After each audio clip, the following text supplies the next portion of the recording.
अभी आप सुन रहे हैं सुमन मलंगिया एंटरटेनमेंट को। डीजे सुमन मलंगिया भैया होना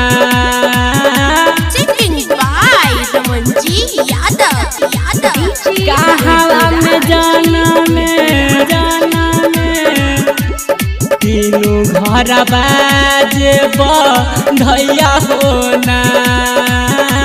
डीजे सुमन दीवाना खाए अजीपुर गांव मलंगिया में जाना में राम चान कहावा में जाना में भैया होना कहावा में जाना में राम चान कहावा में जाना में भैया होना कहावा में जाना में वीर हनुमान तीनों घर बाजे भैया होना कहावा में जाना में वीर हनुमान तीनों घर बाजे भैया होना।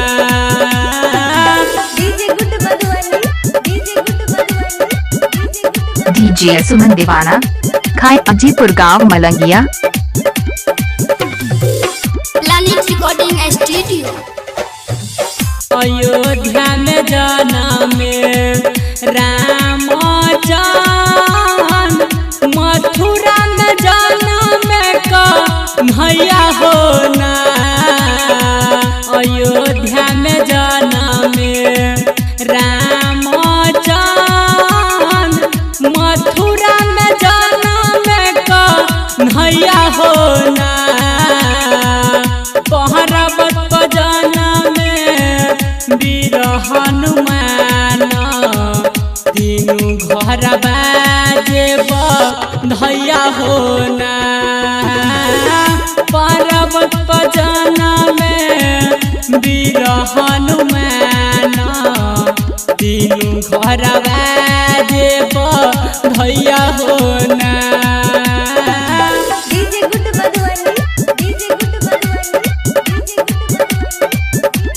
सुमन मलंगिया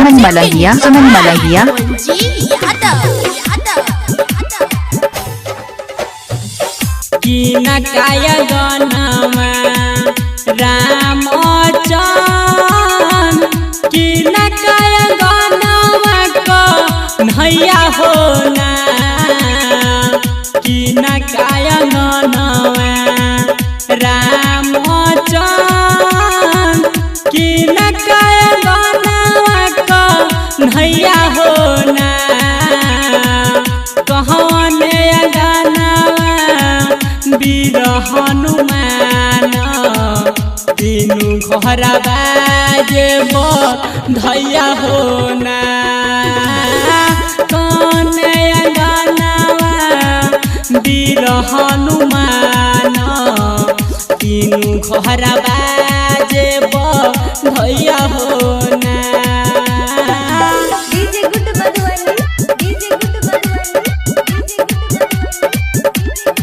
सुमन मलंगिया प्लानिट म्यूजिक की शानदार प्रस्तुति कौशल्या घर जाना में राम चान देवकी गाना को भैया होना कौशल्या घर जाना में राम चान देवकी गाना भैया होना अंजनिया गाना में वीर हनुमान तीनों घर बाजे भैया होना अंजनिया गाना में वीर हनुमान तीनों घर बाजे भैया होना कहावा में जाना में राम चान कहावा में जाना में भैया होना